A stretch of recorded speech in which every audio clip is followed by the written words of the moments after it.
Hey, Soul Stories fam. We've got a swoon-worthy love story for you today. Let's jump in and tell us, what city are you watching from? Lively music echoed through the vast Harvard auditorium. Thousands of seats were filled, with only a few left vacant. Black gowns and square caps flew into the air amid the cheers of families and friends. Everyone was laughing, hugging, snapping photos. Voices and applause turned the atmosphere into a festival. Simone panted, holding tightly onto little Amara's hand, weaving through the crowd while apologizing to people around them. "Hurry, Amara! Your Aunt Kiana is about to be called." "There she is, Mommy!" Amara squealed with excitement, pointing toward the row reserved for undergraduates. Kiana, Simone's younger sister, stood out in her graduation gown, her face glowing with happiness. Simone smiled, her eyes blurring with emotion. Years of working late-night shifts, saving every penny to help her sister through school. This moment was worth it all. She bent down and whispered to her daughter, "Look, sweetheart, your aunt made it." Amara turned her head, her gaze wandering across the bustling hall. Then her eyes stopped on a man. Among the rows for graduate students, he sat upright in a gray suit with a neat red tie. But what caught Amara's attention wasn't his polished appearance. It was the three silent, empty seats beside him. While everyone else was surrounded by family and friends, he sat alone, like an isolated island in a sea of people. "Mommy," Amara tugged at Simone's sleeve and whispered, "why doesn't that man have anyone sitting with him? He looks so sad." Simone glanced over briefly. Indeed, the young man sat motionless, neither smiling nor speaking. His eyes were fixed on the stage but seemed lost somewhere far away. "Maybe his family couldn't come," Simone murmured, gently pulling her daughter's gaze back toward the stage. "Come on, let's cheer for Aunt Kiana." But Amara wasn't listening. She slipped off her seat and darted away. "Amara!" Simone gasped, her heart racing. But the little girl had already reached him. Suddenly, Amara stood right in front of the man, tilting her round face up at him. "Mister, why are you sitting all alone?" "My name is Amara." "What's your name?" David froze. The innocent question struck him like an arrow straight into the deepest part of his heart. His eyes flicked to the two empty seats beside him. If it weren't for the accident years ago, his wife would be sitting here, holding their little girl's hand, cheering him on like all the other families. In place of the silent emptiness, there should have been laughter, clapping, and the joyful cry of "Daddy." His chest tightened. For a moment, all the sounds in the auditorium seemed to fade, leaving only heavy silence in his mind. "Mr. David finally spoke, his voice hoarse. "I just don't have anyone to come with me." Amara tilted her head as if unsatisfied with the answer. Then suddenly she beamed. "Then Mommy and I can sit with you. You won't be alone anymore." Simone rushed over, her face flushed with embarrassment. "I'm so sorry. She tends to say whatever comes to mind. I'll take her back right away." "It's all right," David interrupted, his gaze softening.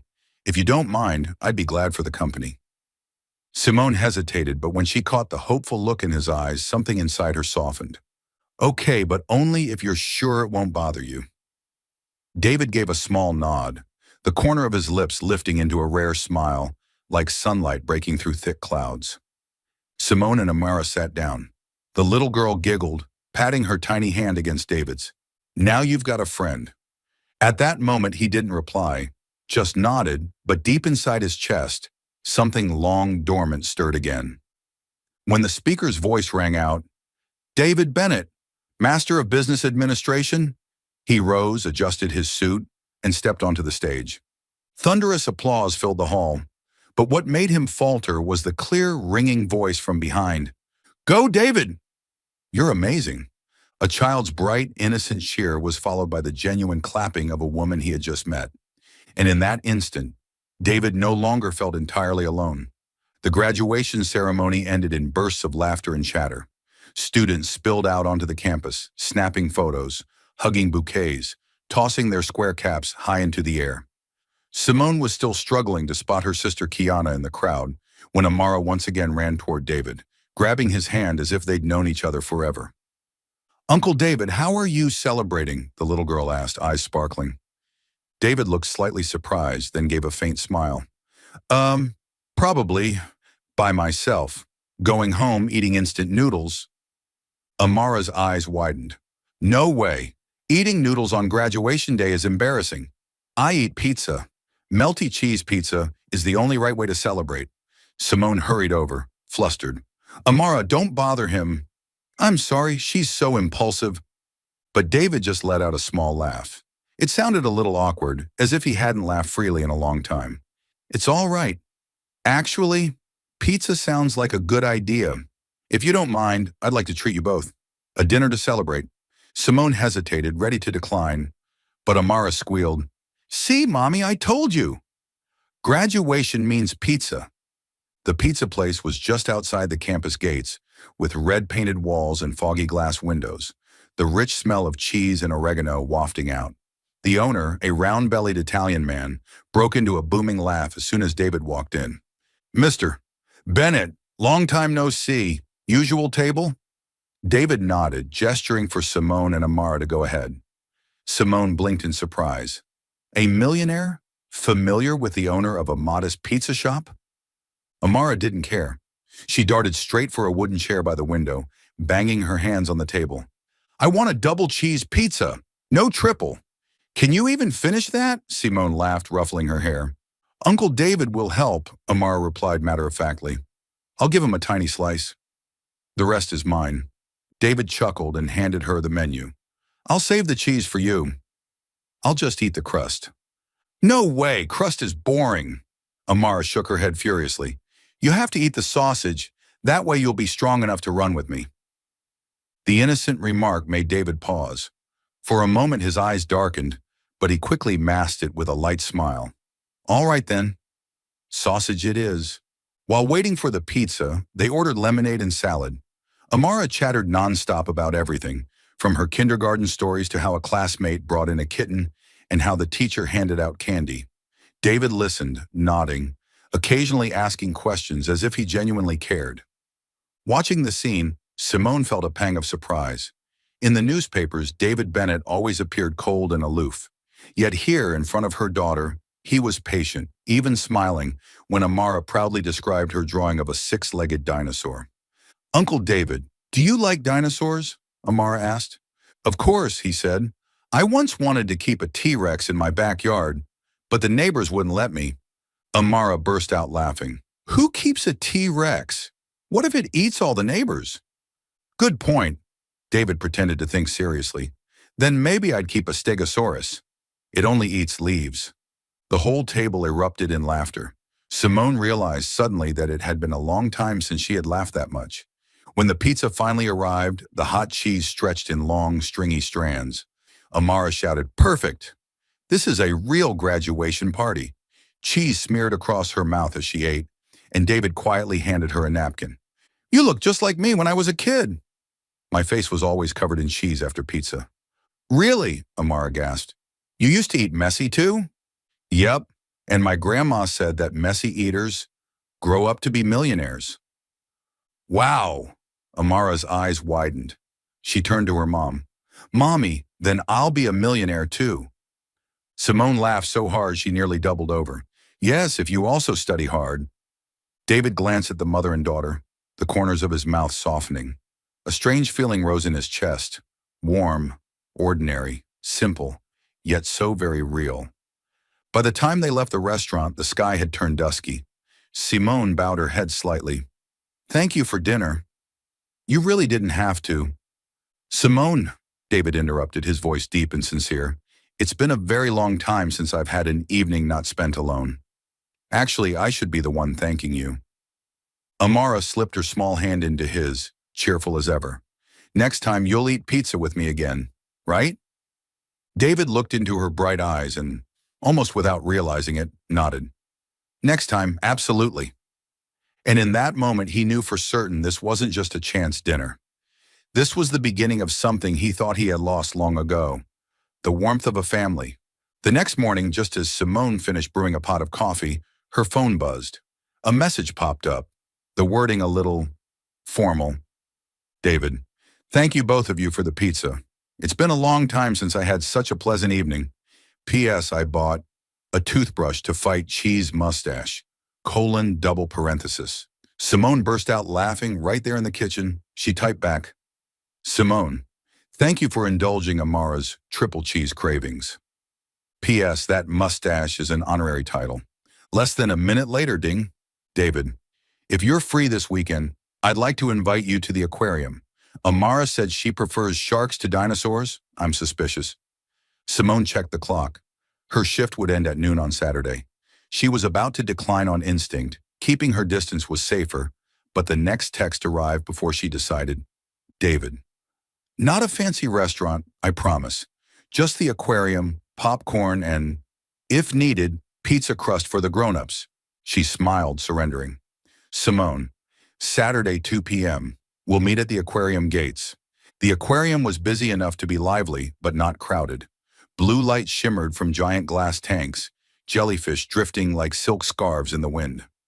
Amara clung to David's hand, dragging him from one tank to the next, leaving her mother behind. Uncle, what's this shark called? Sharkington. Wrong, Amara said firmly. This is a sand tiger shark. I read the sign. David feigned shock. Apologies, Professor. Give me one more chance to redeem myself. That jellyfish over there is called moon jelly, Amara answered instantly, deadpan. Correct. He clapped like he'd just closed a major deal. Excellent student. Reward, popcorn. Simone came up, handing her daughter a glass of water. Slow down, sweetheart. Don't pull him over. It's fine, David said softly. I'm just learning how to keep up with my little teacher. At the Touch a Starfish station, Amara rolled up her sleeves, speaking in a mock announcer voice. Hello, everyone. Welcome to Amara Explores the Ocean. Today we'll touch on oops. Water splashed everywhere as she pressed too hard. David shook his head laughing and handed her a tissue always prepared. Somehow, he always had tissues. Simone thought to herself, a man with tissues is a family man. They stopped at the glass tunnel. Fish swam overhead, lights flickering like a starry night sky.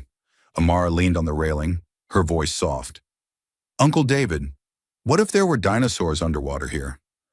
Then I'd buy more tissues. For what? To wipe my tears from being scared. Amara giggled, turning to her mom. I think he's joking, but it's like grown-up joking. Simone laughed. And how do you joke? Kid style. Loud and clear. Like boom. Got it, David said seriously. Note to self. Kid jokes equals boom. After the aquarium, they stopped for ice cream.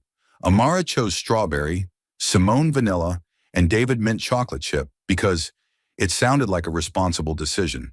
They sat on the steps, cool breeze mingling with the sounds of traffic and birds overhead. Oh no, Amara cried as her scoop tumbled off the cone, landing squarely in David's hand. He froze for half a second, then calmly caught it with a spare tissue. Simone shook her head. Are you the tissue man? I told you, David replied evenly. Tissues save the world. And save strawberry ice cream too, Amara added, plopping the scoop back onto her cone, leaving a pink smear on his sleeve. Sorry, Uncle. I'll wipe it. No, leave it, he grinned. That's the badge of the Strawberry Ice Cream Squad. Members only. But Mommy doesn't have a badge. David glanced at Simone's white blouse, hesitated a beat. Not everyone has to be covered in cheese and strawberries. True, Simone said, her eyes twinkling with humor. Families still need one clean person for the photos. And they did take one. A sun-dappled snapshot, a curly-haired little girl laughing loudly, a simply dressed man in a suit leaning in, a woman in worn scrubs with smiling eyes. At first glance, it was just a family on a weekend outing. Look closer, and it still looked like a family. The next week was the Science Museum. This time, David arrived early, holding a bunch of balloons in the shape of dinosaurs, hearts, and even an octopus. He wasn't sure why, probably because the vendor had offered a combo pack. I want the heart one, Amara pointed out immediately. The dinosaur's for you. You need to practice saying boom. Dinosaurs don't go boom, David corrected. Dinosaurs go grrr. They tugged back and forth at the strings until one looped tightly around his wrist. He fumbled, only tangling it more. Simone bent over, laughing until she choked. Give it here. Stop pulling. Copy that, he said, as serious as if taking orders in a boardroom. I'll stay still. Yeah, still, but still tangled. She untied it and patted his wrist. There. Even CEOs lose. To balloon strings sometimes. Exactly, David nodded. I officially acquired a new skill. Losing gracefully. Add ice cream eating without spilling, Amara chimed in. I've got tissues, he replied. Pro level. Inside, they built a dinosaur skeleton puzzle. Amara mistakenly stuck the tailbone on the head. David announced, this is a rare dinosaur species that thinks with its butt. They laughed so hard the guard had to shush them. So they laughed quietly, shoulders shaking, no sound. At lunch, they sat on the grass eating sandwiches. David listened as Simone told stories about night shifts, mothers carrying baby photos to ease their fears, and the old doctor who always wore heart-shaped earrings. He didn't cut in with advice like he might at work, just nodded, asking enough to show he was listening. Maybe for the first time, Simone realized there was a man patient enough to really hear her. It's been so long since I laughed this much, she admitted softly, as if afraid to break the fragile moment. Thank you. It's been so long since I had someone to text in the morning, he replied just as softly. Thank you both. Amara took a giant bite of her sandwich, muffled. Mommy, is Uncle David family yet? Not yet, Simone teased, pretending to think. He still has to pass the interview. What interview? David asked, dead serious. 3 questions, Amara declared like a judge, holding up her fingers. 1, are you afraid of the dark? Yes, unless I have tissues. Valid, Amara nodded. 2, can you tie the tiniest shoelaces in the world? I'll learn. 3, she squinted. Do you promise not to eat all the pizza toppings? David placed a hand on his chest solemnly. I swear, only the crust. All right then, Amara offered her hand. Welcome to the next round. Simone watched them shake hands, half amused, half touched.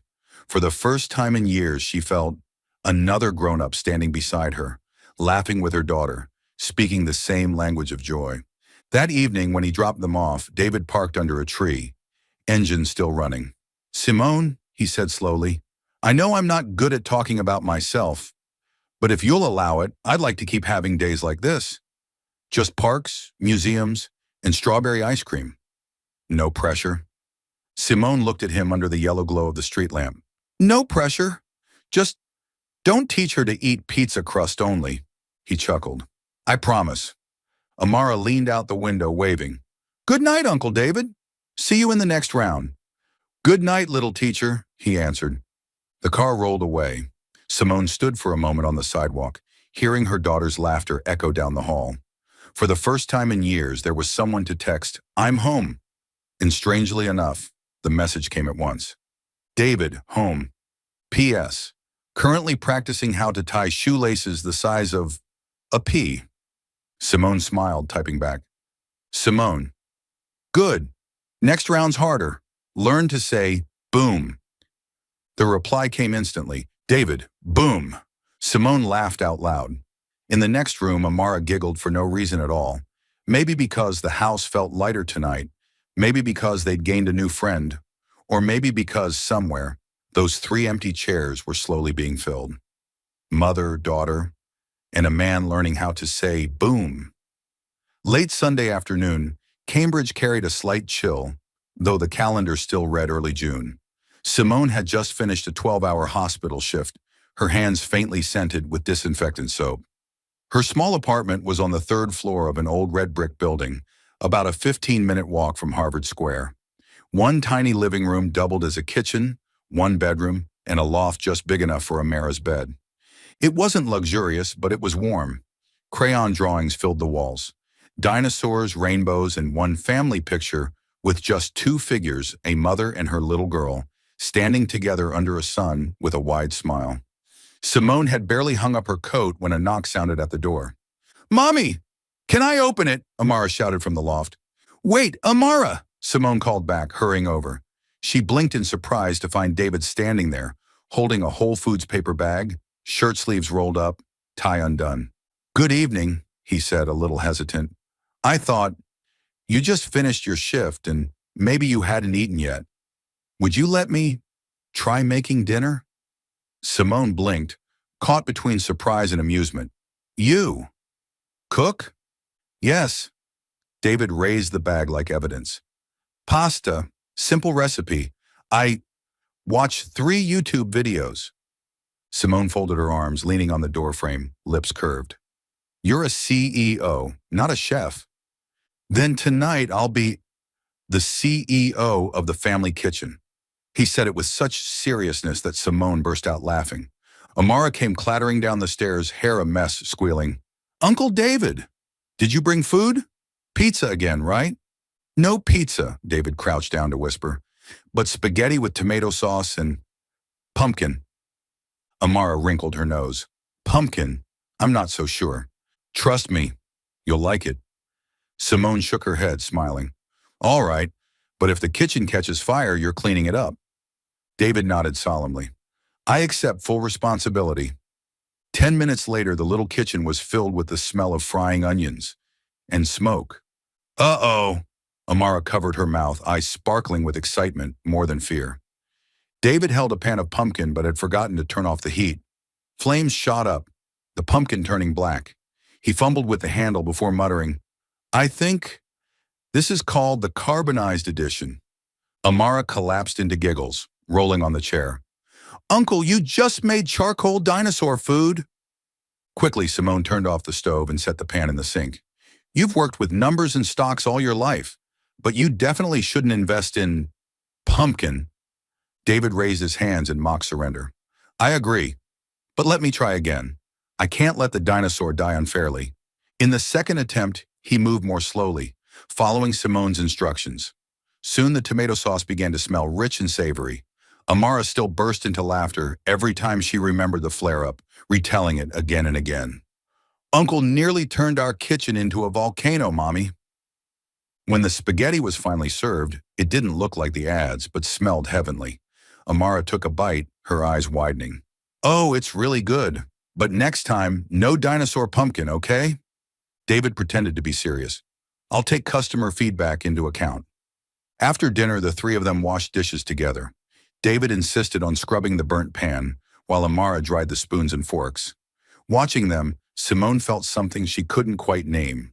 For years, this kitchen had only known her and Amara. One adult quietly cooking, one child chattering about school. But tonight, a man's laughter threaded into the mix. Strange, yet somehow perfectly natural. She thought of the photos in the papers. David Bennett, the young CEO, always in a sharp suit, gaze icy as if the whole world were just another arena. But the man in her kitchen now, sleeves wet with soapy water as he scrubbed a pan, was clearly not that image. He looked ordinary. Ordinary in a way that felt comfortable. When the dishes were done, Amara, full and drowsy, plopped onto the living room rug. I want a bedtime story. All right, David said, sitting beside her. What story? A story about a dinosaur learning to tie shoelaces. David nodded, improvising. Once upon a time, there was a stegosaurus. He was huge but clumsy. He wanted to race with his friends, but his shoelaces always came undone. One day he met a little girl. Like me, Amar interrupted. Yes, exactly like you, David smiled. And she taught the dinosaur how to tie bunny ear knots. From then on, he could run like the wind, and he never forgot to thank the little girl. Amara giggled, her eyes drifting shut. I like that story. I want you to stay with me and Mommy forever? Her voice trailed off, fading into sleep right there on the rug. The room fell silent, broken only by the ticking clock. As Simone bent down to lift her daughter, her eyes met David's. Both froze for a moment, the child's innocent words hanging in the air. Simone managed a small, awkward smile, whispering as she carried Amara into the bedroom. Children say things that don't need to be taken seriously. David nodded, though his lips trembled faintly. I know, but sometimes children are more right than adults. Her heart skipped, but she only answered softly. Good night, David. Thank you for dinner and for the shoelace-tying dinosaur. He stood, taking his coat, his voice quiet yet steady. Good night, Simone. Thank you for letting me be a small part of tonight. The door closed. Simone leaned back against it, her heart still racing. The image of him fumbling in her kitchen, nearly setting the pan aflame, laughing sheepishly at her daughter's teasing, it all seemed so far from the cold CEO in the newspapers. A stranger was slowly becoming familiar. That Sunday, Boston's sunlight gleamed golden, and the esplanade along the Charles River buzzed with life. Children ran about with balloons, adults spread picnic blankets, and street musicians played violins by the bridge. Simone led Amara to meet David, still clutching her Dunkin' coffee to stay awake after a night shift. David was already waiting under the shade of a maple tree, shirt tucked neatly into his jeans, holding a box of popsicles. This afternoon's contract, Riverside Walk, ice cream, and no burning pans. Amara squealed. What flavor? Strawberry, as requested by my VIP client. David bent down to hand her the small popsicle. The three of them strolled along the riverbank, the breeze tossing Amara's curls as she ran a few steps ahead, laughing between licks of her treat. Simone and David walked behind, exchanging light conversation. To Simone, the scene felt like a dream. A man walking slowly by her side, listening as she talked about her night shift, the curious new nurses who gossiped about her love life, the onion soup in the hospital cafeteria. David listened attentively, occasionally tossing in a joke. I think hospital onion soup should be classified as a weapon of mass destruction. Simone laughed, brushing his arm lightly. For a moment, she forgot the boundaries she'd worked so hard to build. Suddenly, Amara stopped short. Her popsicle dropped to the ground. She clutched her chest, her breathing sharp and shallow, her face paling.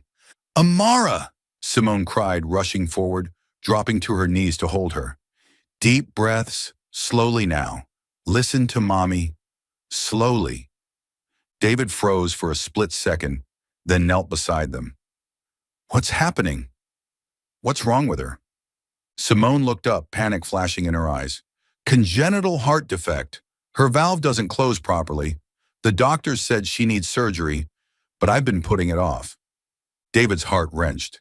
He watched the tiny girl pressing her hand to her chest, lips trembling, gasping for air. Just yesterday, she'd been skipping around, laughing until she fell over. And now this image cut through him like a blade. Do I need to call 911? David asked urgently. No, it's a mild episode. I know how to handle it. Simone held her daughter close, rubbing her back. She just needs a few minutes rest. Steady breathing. Amara rested her head against her mother's shoulder, slowly calming. Her wide eyes turned to David, as if afraid he might panic. She whispered, her voice as thin as thread. I'm okay. Don't worry. David was speechless. Never had he felt so powerless. A CEO commanding hundreds, signing multi-million-dollar contracts, was reduced to watching helplessly as a fragile child fought for breath. Once Amara settled, Simone carried her to a bench. She pulled out a water bottle, gently wiped her daughter's face, then turned to David, her voice low but firm. You can't tell anyone, and don't even think about helping. David frowned. Why not? Simone, heart surgery at Boston Children's could save her life. I can. No! Simone cut him off, her tone sharper than he'd ever heard. Who are you? A man I've only known for a few weeks. I can't let my daughter or myself become some invisible debt to you. This isn't a debt, David burst out. This is her life. You think I could just sit back? Her gaze dropped, her fingers tightening around her daughter's hand, trembling slightly. You don't understand. A single mother like me? I'm used to people assuming I'm relying on someone.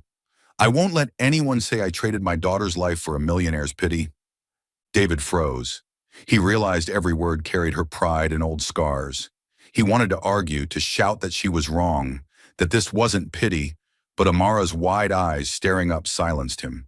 The silence weighed heavily. Then Amara, as if oblivious to the tension, suddenly sat up and smiled faintly.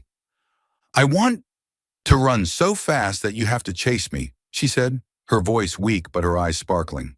Next time, I'll beat you. David's chest tightened. That simple wish shattered the walls he'd built around himself for years. A child, heart-flawed, but still dreaming of running, laughing, playing like any other, struck him harder than any deal or report ever could. He nodded slowly, his eyes misting. "I promise. Next time, I'll let you win." Amara smiled tiredly, then leaned into her mother's shoulder, drifting off. On the way back to their apartment, no one spoke. Simone carried her drowsy daughter in her arms, while David walked beside them, fists clenching as if to hold back a storm. At the apartment door, Simone paused, meeting his eyes. "You're a good man, David. But please, don't interfere. I know what I have to do."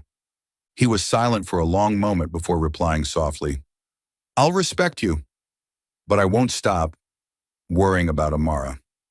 She opened the door, carrying her daughter inside. Before it closed, David heard Amara's drowsy murmur, "Good night, Uncle David." He stood in the hallway for a long time, staring into the darkened apartment, and in his mind only one wish echoed, that the little heart would get to run, to laugh, to live fully. Boston Children's Hospital shone bright in the morning light, but Simone's heart felt suspended in midair. The day had come faster than she expected. After a string of worsening episodes, the doctors decided Amara needed surgery immediately. Kiana had flown in from New York the night before, lugging a backpack stuffed with books and a bag of cheap snacks. As soon as she entered the waiting room, she rushed to hug her sister. "I'm here. I won't let you face this alone." Simone tried to smile, but tears spilled anyway. Beside them, David stood a step back, holding out hot coffee for both women. At the operating room doors, Amara wore a star-print patient gown, clutching her mother's and aunt's hands. "I'll be okay, right, Mommy?" "You're Mommy's superhero," Simone whispered, pressing her daughter tightly to her chest. Kiana kissed her niece's forehead. "I promised I'd buy out an entire dinosaur store if you're brave." "Remember that." Amara giggled, then turned to David. "Don't forget, next time I'll beat you at running." The innocent words made all three adults choke up. David squeezed her tiny hand gently, promising, "I'll be waiting for that day." The doors closed behind her. Simone collapsed into a chair, burying her face in her hands. Kiana wrapped an arm around her, while David quietly placed the coffee cup in front of her. Time dragged on like a century. Simone kept standing, sitting, wringing the hem of her shirt. "Sit down, please," Kiana said softly. "I'll check with the nurse." David watched her, and after a long silence, he spoke quietly. "I know this feeling. I've sat in a waiting room before, waiting for news about the people I love most in this world." Simone looked up, startled. "You have?" David exhaled, eyes distant. "I had a family once. Rachel, my wife, and Lily, my little girl, 4 years old." Simone froze. "That night it was raining. I was driving, Rachel and Lily in the back. I got a work call. Just a few seconds distracted. When I looked up, a truck had drifted into our lane. I survived. They didn't." His grip tightened on the coffee cup, his voice breaking. "I've carried that guilt ever since. If I hadn't answered that call, maybe they'd still be here." Simone covered her mouth, tears spilling. She had never imagined the wealthy, untouchable CEO she'd seen in the media bore such a devastating wound. "I cut off everyone, friends, family, all of it. Only work remained, only numbers, because numbers don't cry, don't blame. I thought that way I could forget. But the truth is, I only became emptier." He turned to her, his eyes trembling. "Until the day a curly-haired little girl asked why I was sitting alone. Amara reminded me I could still be someone's family." Simone couldn't hold back. She laid her hand over his. "David," she whispered, "it wasn't your fault. An accident is an accident. You survived. So you could be here today to bring a miracle to my daughter." David bowed his head. For the first time in years, he let the tears fall. Not the tears of a CEO broken down, but of a man finally allowing himself to hurt, to be weak so he could find strength again. The operating room door swung open. Dr. Rodriguez stepped out, pulling down his mask, face glowing. "The surgery was a success. Amara is stable. We repaired the valve, and blood is flowing well. She'll need a few days to recover, but the outlook is very good." Simone burst into tears, rushing forward to hug him. Kiana cried too, wrapping her arms around her sister, then suddenly pulled David into the embrace. "Thank God," she sobbed. "Our family is safe now." David stiffened for a second, then squeezed her back. That one word family echoed in his chest, warmer than all the wealth he'd ever had. Simone looked up at him through her tears, whispering, "See? Even the darkness can retreat. We still have each other." David smiled, blurred with tears but genuine. He didn't know what the future held, but in this moment with Simone, with Kiana, with Amara recovering just beyond those doors, he knew he was no longer alone. Morning light streamed through the large glass window of the recovery room. The steady beep of the heart monitor echoed like a new rhythm of hope. Amara lay in the hospital bed, her cheeks flushed with color again, her breathing calm beneath a thin star-printed blanket. Simone sat right beside her, never letting go of her tiny hand. She had barely slept all night, yet behind her dark circles was a happiness she never thought she'd touch. Kiana was slumped in a folding chair in the corner, backpack hugged to her chest, hair spilling loosely across her face. The door opened softly. David stepped in, carrying 2 steaming cups of coffee. For the first time since she had met him, Simone saw his eyes rimmed red. Not from loss, not from haunting memories, but because life had just been returned. He stopped by the bed, gazing at the little girl still hooked up to eye felines, her lips murmuring faintly in a half-dream. Suddenly his dark brown eyes filled, and a tear slipped down without warning. "She did it," he whispered almost to himself. "For the first time. I'm crying because of something good." Simone looked up and saw those tears. No longer the icy CEO from the newspapers, just a man trembling before a miracle. She stood, gently resting her hand on his arm. "You didn't just save her. You saved me." David startled, turning toward her, but Simone continued. "I've grown used to being alone, used to being a single mom, handling everything myself. But when you walked in, I realized I could still lean on someone. You gave me the courage to believe I'm not alone." Tears brimmed again, but this time they were gratitude, not fear. Amara stirred slightly, her lashes fluttering before her eyes blinked open. She smiled weakly at her mother. "Mommy, I won. My heart is strong now." Simone burst into tears, kissing her little face over and over. "Yes, my angel. You won. You are the bravest warrior." Amara turned to David, her voice thin but radiant. "Uncle, you'll have to chase me. I'm going to run really fast." David laughed through his tears. He nodded firmly, as though making a vow to the world. "I'll lose to you anytime you want." The whole room laughed, even Kiana, who had just woken, rubbing her eyes. "What? Who's winning against whom?"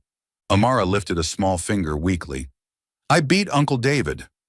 Kiana smiled, stroking her niece's hair. "That's right. My little warrior always wins." In the days that followed, the hospital room felt like a temporary home. Simone still managed every meal and detail of care, but she was no longer doing it alone. David brought bags of fruit, little toys, and coloring books that Amara adored. He often sat beside the bed pretending to be a contest judge. "This artwork is a dinosaur in a dress. Creativity score, 10 out of 10. Amara giggled, her cheeks slowly regaining color. She began practicing sitting up, then taking a few steps around the room, cheered on by her mother, aunt, and Uncle David. Watching her daughter, Simone's heart swelled. For the first time in years, her small world no longer felt cold. There was laughter, another pair of hands to help when she was tired, another pair of eyes to share the worry. One night, while Amara slept deeply, Kiana lounged in a chair with her legs crossed and whispered to David, "You know, I never thought my sister would let anyone into her life. But looking at her now, I think she's starting to believe." David hesitated, voice low. "I'm not sure I deserve it." "No one's perfect," Kiana shrugged. "What matters is that you're here, honestly. And for Amara, that's enough." The day Amara was discharged, the Boston sky was a rare, brilliant blue. She wore the yellow dress Kiana had bought and clutched the teddy bear David had secretly placed on her pillow the night before. Simone held her hand as they stepped out of the hospital doors, sunlight spilling across their faces. David walked right beside them, carrying the bags of belongings. Amara inhaled deeply, as if to prove her lungs and heart were in good condition. Then she looked up and declared, "Now I'll start training to run. Uncle David, get ready." Simone laughed. "Sweetheart, you just left the hospital." "It's fine," David bent down, pretending to warm up like an athlete. "I'm ready." All three burst into laughter, a small family stepping into the sunlight, light-hearted as though they had just survived a storm. Simone held her daughter's hand, but her gaze drifted to the man walking beside them. Inside her rose an unspoken thought. Maybe the miracle wasn't only the successful surgery. Maybe it was his arrival at the right time to fill the emptiness she thought no one could replace. David looked back and caught her eyes. He smiled, a smile no longer stiff, no longer hidden behind the mask of a cold CEO. It was the smile of a man who had found family. That afternoon in the little apartment, Amara lay sprawled on the sofa, sound asleep after an entire day of laughter. Simone stepped out to the balcony where David stood, gazing at the sky dyed red by sunset. "Thank you," she said softly. David turned. "I should be the one thanking you." She didn't reply, just reached out to touch his hand. A light touch, but enough to make Simone feel as if the world had finally given her someone to lean on. Inside, Amara shifted in her sleep, murmuring, "Mommy, Uncle David." The two adults looked at each other, laughing through their tears. For the first time, all three of them felt they belonged to one another. And that was the first miracle. Loving this story belongs to Soul Stories. If you see it anywhere else, please come back to our official channel to enjoy it in full. In the days after Amara was discharged, the little apartment in Cambridge suddenly felt livelier than ever. David stopped by almost every day. At first, Simone was hesitant. A millionaire CEO stepping so naturally into her everyday life, and that of her daughter felt surreal. But Amara had no reservations at all. Every morning she would ask, "Is Uncle David coming today?" And most of the time the answer was, yes. One morning when the alarm rang shrilly, Simone was still groggy from sleep when she heard her daughter giggling in the kitchen. She hurriedly threw on a sweater and rushed out. David was fussing over a pan of pancakes, face concentrated as if running a board meeting. "My pancake is a little lopsided," he muttered. Amara burst into laughter. "Uncle, that looks like a yawning T-Rex." David examined his creation, then conceded, "Fine, dinosaur pancakes it is." Leaning on the doorframe, Simone chuckled softly. The scene felt strange yet deeply familiar. A man clumsy in the kitchen, trying to please her daughter with crooked pancakes, yet his eyes shone as if he'd just sealed a major deal. "You should change careers," Simone teased. "Open a pancake shop for kids." "Not a bad idea," David replied dryly. "I already have my first loyal customer right here." He pointed at Amara, who raised her hand as if she were voting. When it was time for school, David insisted on walking with them. He wore a simple shirt and cardigan, looking nothing like the CEO from the papers. Along the way, he carried Amara's backpack while she skipped ahead, singing. At the preschool gate, Amara proudly introduced, "This is Uncle David. He makes the best dinosaur pancakes." Some parents glanced over, one whispering, "Isn't that David Bennett?" But he didn't care. He crouched down to retie Amara's shoelaces, clumsy but patient, as if the rest of the world no longer mattered. Watching him, Simone felt something stir. It had been so long since she'd seen a man walk beside her in such simple, ordinary moments. That evening, after a modest dinner of pasta and salad, the three of them curled up on the sofa to watch cartoons. Amara sat in the middle, hugging her teddy bear, while David was just as absorbed as she was. When the main character got into trouble, he exclaimed seriously like a child, "No, don't go in there.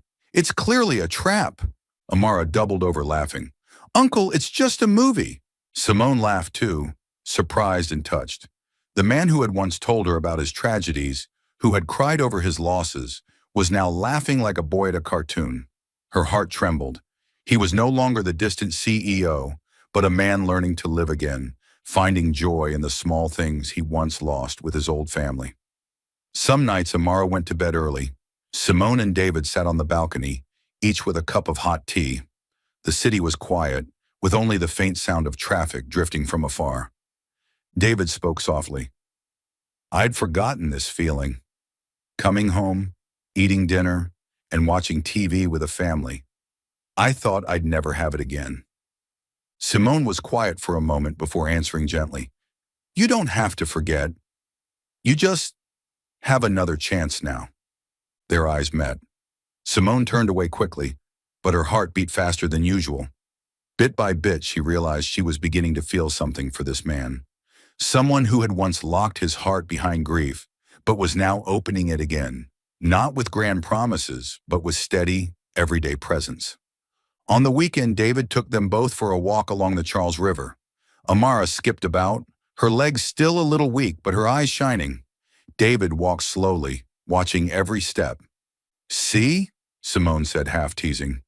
You've slipped back into the role of a father. David paused, then smiled faintly, eyes still on Amara. I never thought I'd be called that again. But if Amara wants it, I'm ready. Simone looked at him, warmth and uncertainty swirling inside her. He's ready, and maybe I'm starting to be ready to believe, too. That night, after Amara had fallen asleep, Simone tidied the small kitchen. David held up the warped pancake pan from that morning and asked, should I keep this as a souvenir? The legendary dinosaur pan, Simone laughed. No, throw it out before it becomes evidence of your culinary crimes. He chuckled, then said quietly, sincerely, thank you for letting me step in, for letting me live again. Simone was silent for a moment, then nodded. Maybe we're both learning to live again, David. Under the soft golden glow of the little apartment, they smiled at each other, and both knew happiness didn't come only from grand things. It lived in moments as simple as this. The Boston night was quiet, only the faint hum of cars drifting from the streets below. In the small apartment, Amara was fast asleep, hugging her teddy bear tightly. The glow of the nightlight in her room spilled into the living space, making it feel even warmer. Simone sat on the sofa, folding a thin blanket, her eyes flicking toward the clock. David was still sitting there, holding a cup of tea that had long gone cold. He had been silent for a while, his expression as if wrestling with something buried deep inside. Is something wrong? Simone asked softly, trying to keep her voice calm. David set the cup down on the table and turned fully to her. His eyes were bright, but trembling. Simone, I don't want to just be a guest who comes and goes. I don't want to be the man who brings pizza or walks Amara to school. I want more than that. Simone's heart skipped a beat. You mean, I want to be your husband. And Amara's father, David, cut in, his voice deep and steady, like a vow. The room seemed to hold its breath. Simone's eyes widened, her whole body frozen. She shook her head, her voice breaking. No, David, you don't understand. People will think I'm using you. A simple nurse, a single mother, marrying a millionaire? They'll say I clung to you for money. Your sister and your parents will surely object. I don't want to be the excuse people use to look down on me. David leaned closer, his dark eyes burning with resolve. Listen to me, Simone. For years, I've lived like a body that only breathes. I lost my family, my faith, even myself. You and Amara pulled me out of that abyss. No one else. I don't need the world's approval or anyone's acceptance. I need you. I need Amara. Simone bit her lip, tears rolling down her face. Her voice trembled. Are you sure? You could have someone equal to you who is wealthy and glamorous. No one would question it. And me? I only have a heart that's been tired for too long. David reached for her hand and held it tight. I don't need someone equal on a chart of wealth and status. I need a partner in long nights, in simple meals, in the laughter of Amara. And that person can only be you. Simone broke down, covering her face with her hands. She had no more words to refuse. The walls she had built around her heart for so many years crumbled all at once. You really want this? She whispered. I do, David affirmed. I want to wake up and see you beside me. I want to call Amara my daughter. I want a family again. And this time, I won't lose it. Simone lowered her hands, her eyes red but filled with trust. She nodded gently, her voice choked. Then, I say yes. David pulled her into his arms, holding her tight as if letting go would make the miracle vanish. Simone trembled against him, her heartbeat so loud it seemed Amara in the next room might hear it. He lifted her chin, his gaze tender yet resolute. I love you, Simone. And I promise to love even the parts of you that you never believed were worthy of love. Before Simone could answer, his lips brushed hers, tentative at first, a quiet plea. But when she responded softly, the kiss became the truest answer, that they were no longer alone, that in this vast world they had found each other.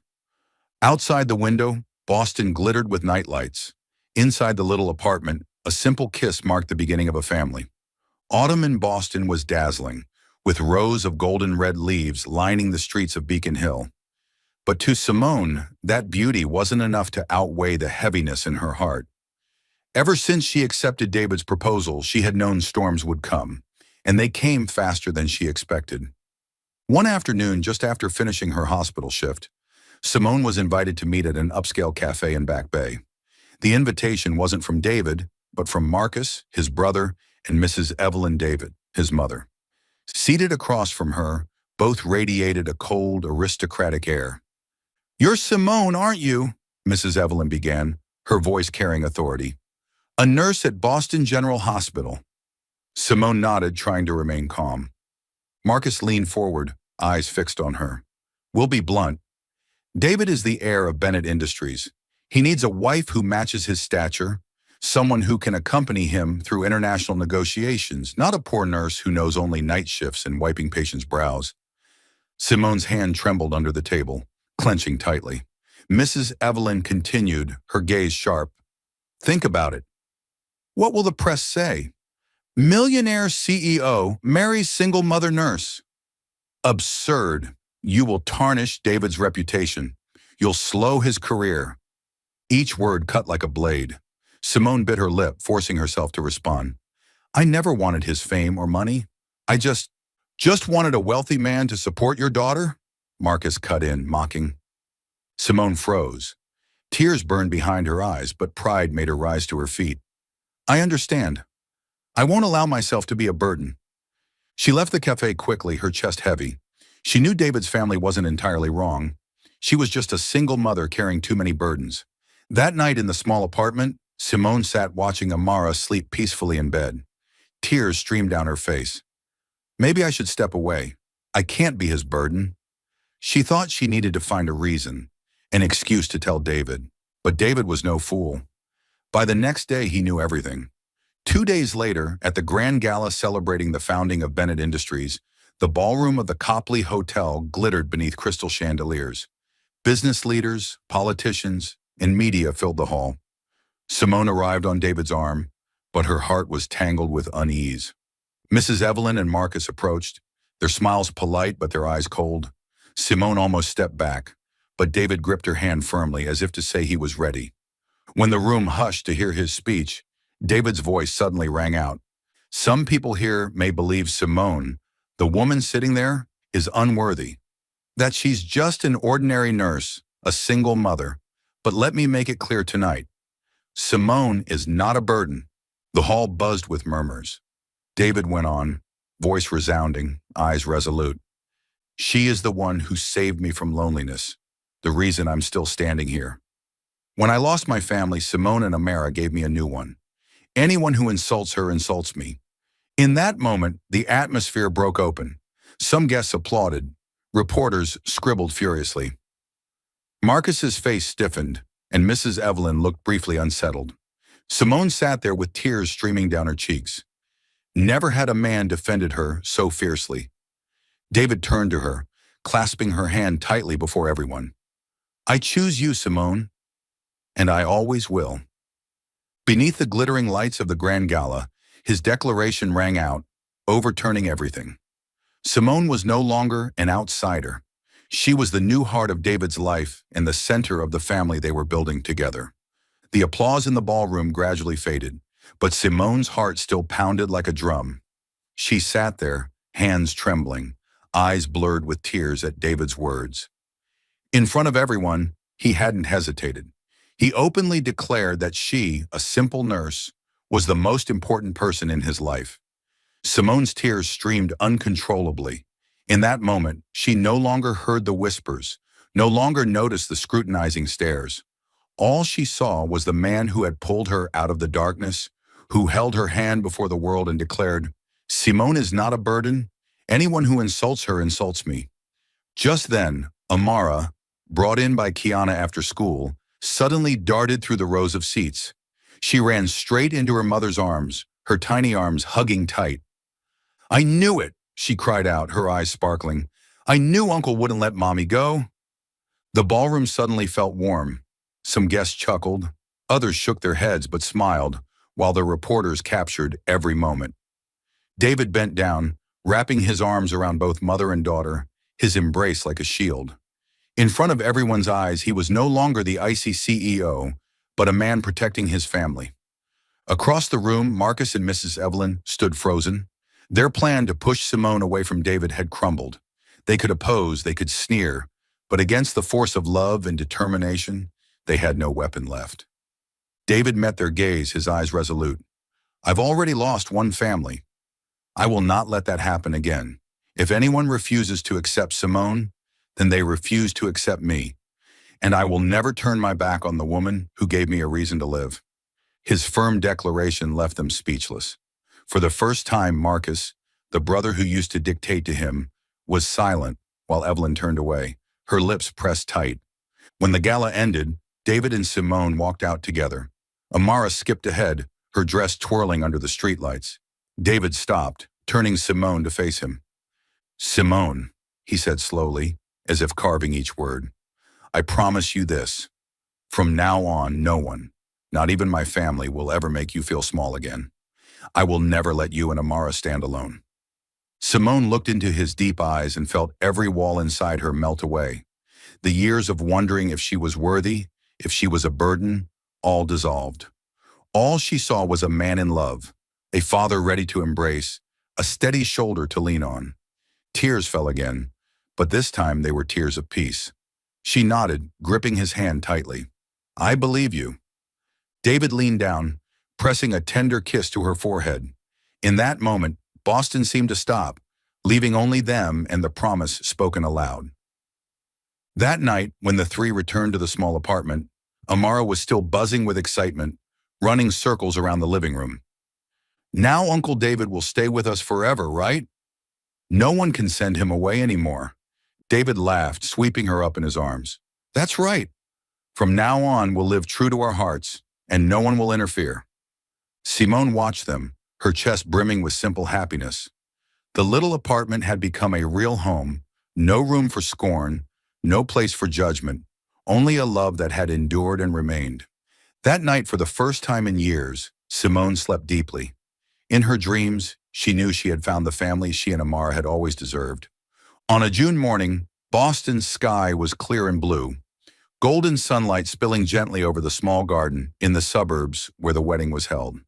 There was no grand ballroom, no hundreds of guests, just a warm, simple ceremony with Simone's close friends, a few nurse colleagues, several of David's longtime associates, and even the reserved presence of Mrs. Evelyn and Marcus, his mother and brother.